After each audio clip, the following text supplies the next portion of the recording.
नमस्कार, good morning. हम बात करेंगे रिपल्सन मोटर की। रिपल्सन मोटर क्या होती है? Repulsion repulsion motor repulsion motor की बात करेंगे। जैसा कि आपको लग रहा होगा, नाम का मतलब है रिपल्सन। रिपल्सन मतलब कि पोल्सों के रिपल्सन का मतलब होता है कि पोल्सों का एक दूसरे के पोल्स को क्या करना, दूर फेंकना। एक दूसरे के पोल्स को दूर फेंकना, ये रिपल्सन मोटर का मतलब होता है। रिपल्सन मोटर हाई टॉर्क लो करंट की मोटर होती है, महंगी मोटर होती है, बनावट इसकी कठिन होती है, इसलिए इसको लिफ्ट वगैरह में उपयोग में लाई जाती है। ठीक है, अब हम आज पढ़ेंगे रिपल्सन मोटर। रिपल्सन मोटर में क्या होता है?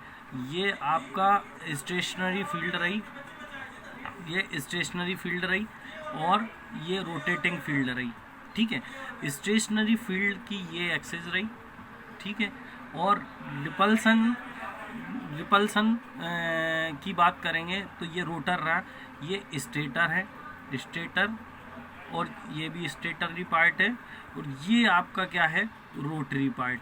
अब जब रोटरी पार्ट में क्या होगा, एक दूसरे के पोल्स, पहले तो क्या होगी, इसमें बाइंडिंग होगी। ठीक है, ये बाइंडिंग से क्या होगा, इसका चुंबकीय क्षेत्र बनेगा N और S, इन दोनों का चुंबकीय क्षेत्र बनेगा। तो ट्रांसफॉर्मेशन क्रिया की मतलब कि एक कुंडली में विद्युत धारा प्रवाहित की जाती है तो दूसरी में स्वतः विद्युत धारा प्रवाहित होने लगती है। तो इसमें विद्युत धारा प्रवाहित होने लगेगी काय में, रोटर में कैसे होगी, इसमें दोनों कार्बन ब्रश जो लगे रहेंगे वो शॉर्ट कर दिए जाएंगे। क्या कर दिए जाएंगे? शॉर्ट कर दिए जाएंगे। और शॉर्ट के हिसाब से यदि इधर पोल्स बनेंगे और इसमें भी पोल्स बनेंगे, तो पोल्स बनने के परिणाम स्वरूप क्या हो जाएगा, ये 20 डिग्री का एंगल डिफ्लेक्ट करेगी। जो 20 डिग्री का एंगल डिफ्लेक्ट करेगी तो एक दूसरे में क्या होगा, समान ध्रुवों में क्या होगा, प्रतिकर्षण होगा। प्रतिकर्षण के कारण क्या हो जाएगा, इसमें घूर्णन गति मतलब कि रोटेटिंग फील्ड जनरेट हो जाएगी, और रोटेटिंग फील्ड जनरेट हो जाएगी तो इसमें क्या हो जाएगा, आपकी मोटर घूमने लगेगी। हम जानते हैं कि इसमें पहला पॉइंट है, समान ध्रुवों में प्रतिकर्षण होगा।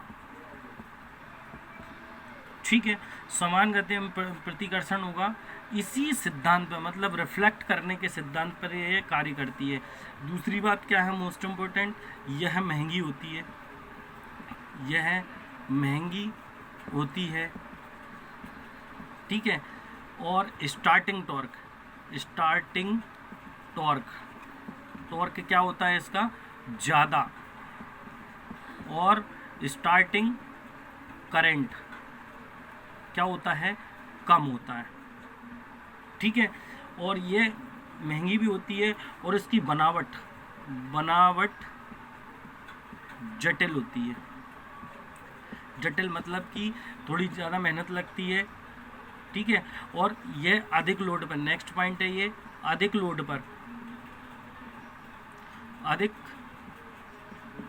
पर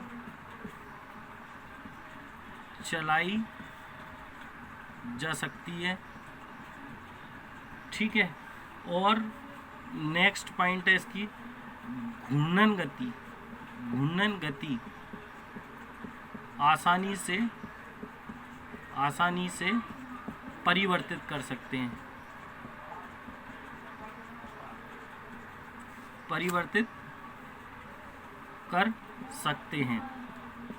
ठीक है, अब हम कह सकते हैं, अब इसकी संरचना की थोड़ी सी बात कर लेते हैं। संरचना में क्या होता है, स्टेटर इसका क्या होता है, नॉर्मल जैसे स्टेटर होते हैं। स्टेटर कैसा होता है, स्टेटर सामान्य होता है। ठीक है, और ये कैसी होती है, सिंगल मोटर के जैसी होती है, सिंगल फेज मोटर के जैसी होती है, फेज मोटर के जैसी होती है। ठीक है, लेकिन स्टेटर स्टेटर और रोटर के बीच में क्या लगे रहते हैं? कार्बन ब्रश लगे होते हैं। आर्मेचर पर कार्बन ब्रश को, ये देखो नॉर्मल सामान्य प्रक्रिया होती है। आर्मेचर और स्टेटरी वाइंडिंग और रोटरी वाइंडिंग, स्टेशनरी मतलब स्थिर वाइंडिंग, रोटरी मतलब रोटरी वाइंडिंग, इन दोनों के बीच में क्या लगे? ये कार्बन ब्रश लगे। कार्बन ब्रश काय के द्वारा, कार्बन ब्रश काय से हैं? शॉर्ट सर्किट है। कार्बन ब्रश क्या होते हैं? 20 डिग्री के अंतर पर स्थापित किए जाते हैं। मतलब कि कहने का मतलब है कि ये यदि इसकी फील्ड में ये बाइंडिंग हो रही है, तो ये बाइंडिंग का गैप है ये वाला, ये 20 डिग्री पे स्थापित किए जाते हैं। ठीक है, नेक्स्ट पॉइंट है कार्बन ब्रश।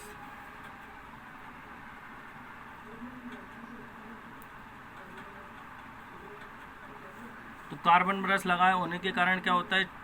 स्टेटरी वाइंडिंग और रोटरी वाइंडिंग में, मतलब कि स्टेशनरी मतलब भारी भाग में और घूमने वाले भाग में कितने का अंतर होता है? 20 डिग्री का। बहुत अच्छे से याद रखना, बहुत पूछे जाने वाला क्वेश्चन है। 20 डिग्री के एंगल पर स्थापित किए जाते हैं।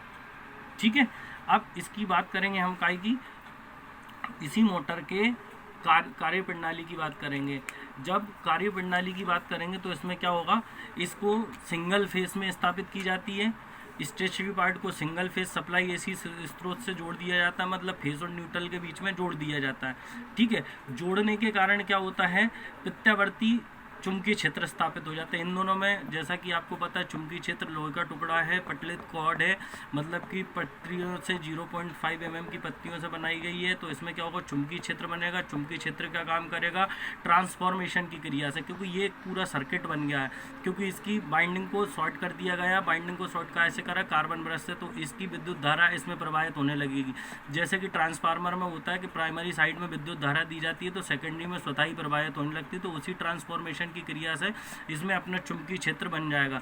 चुंबकीय क्षेत्र बनने से वो स्वयं अपना एक चुंबकीय क्षेत्र बना लेगा, मतलब इसके चुंबकीय क्षेत्र से ये विद्युत धारा इसमें प्रवाहित हुई, इसमें प्रवाहित होने के कारण ये अपना खुद का चुंबकीय क्षेत्र स्थापित कर देगा। और सेम पोल मतलब N और N वाले या S और S वाले एक दूसरे को क्या करेंगे? दूर फेंकेंगे। और दूर फेंकने के कारण क्या बोलेगा? आर्मेचर में क्या हो जाएगा? टॉर्क पैदा हो जाएगा। और टॉर्क पैदा होने के कारण क्या हो जाएगा? टॉर्क उत्पन्न हो जाएगा। और रोटर क्या करने लगेगा? आपका घूमने लगेगा। और रोटर के घूमने से ही आपकी मोटर चलने लगेगी। अब यदि इसकी दिशा परिवर्तित करना है, इस मोटर की दिशा परिवर्तित करना है, तो दिशा परिवर्तित करने के लिए यदि हम दिशा परिवर्तित कर रहे हैं तो 20 डिग्री ये यहाँ पे है, ये लगे हुए हैं, तो ये 20 डिग्री का काम करेंगे, बाईं ओर खसका देंगे इनको। काय को? कार्बन ब्रश को बाईं ओर 20 डिग्री खसका देंगे तो रोटर की क्या हो जाएगी? घूर्णन गति परिवर्तन हो जाएगी। ठीक है, और इस प्रकार से, या हम कह सकते हैं कि इन दोनों से हम इनके पॉजिटिव और नेगेटिव टर्मिनल को चेंज कर देंगे, तो इस कारण से भी इसकी क्या हो जाएगी? घूर्णन गति परिवर्तित हो जाएगी। ठीक है, अब क्या होता है कि रिपल्सन मोटर जो है मोस्ट इम्पोर्टेंट मोटर है। ये कई प्रकार की बनाई जाती है, कई तरीके से बनाई जाती है। ये मेन तो चीज़ क्या है कि ले दे के हमको एक काम करना है। क्या काम करना है? चुंबकीय क्षेत्र स्थापित करना है काय के बीच में? स्टेटर और रोटर के बीच में। जब स्टेटर और रोटर के बीच में सीधी बात यह है कि प्राइमरी साइड को, मतलब कि स्टेशनरी पार्ट को हमने विद्युत धारा प्रवाहित करी, तो ये अपना चुंबकीय क्षेत्र बन गया। चुंबकीय क्षेत्र बनने के कारण क्या हो गया? फ्लक्स जनरेट हो गया। फ्लक्स ने क्या काम करा? दूसरी वाली बाइंडिंग में क्या कर दिया? विद्युत वाहक बल उत्पन्न कर दिया। विद्युत वाहक बल कैसे उत्पन्न हुआ? क्योंकि कार्बन ब्रश करें तो इनका सर्किट पूरा हो जाएगा, और कार्बन ब्रश के कारण क्या हो जाएगा? इनका सर्किट पूरा होगा, तो इसमें विद्युत धारा प्रवाहित होगी। इसमें विद्युत धारा प्रवाहित होने से क्या होगा? समान पोलों के पास में क्या होने लगेगा? एक दूसरे को दूर भगाने लगेंगे और ये दूर भगाने के कारण ही ये मोटर आपकी चलने लगेगी। ठीक है, ये रिपल्सन मोटर होती है। यदि इसमें कोई दिक्कत आती है, इसमें कोई परेशानी आती है तो मुझे मैसेज करें, कॉल करें। और यदि और कोई समस्या आती है तो आप एक बार पहले रीड कर लें, इसको अच्छे से समझ लें। इसमें और कोई प्रॉब्लम आती है तो देन मुझे मैसेज या कॉल करें, और लाइक करें, शेयर करें, और थैंक यू।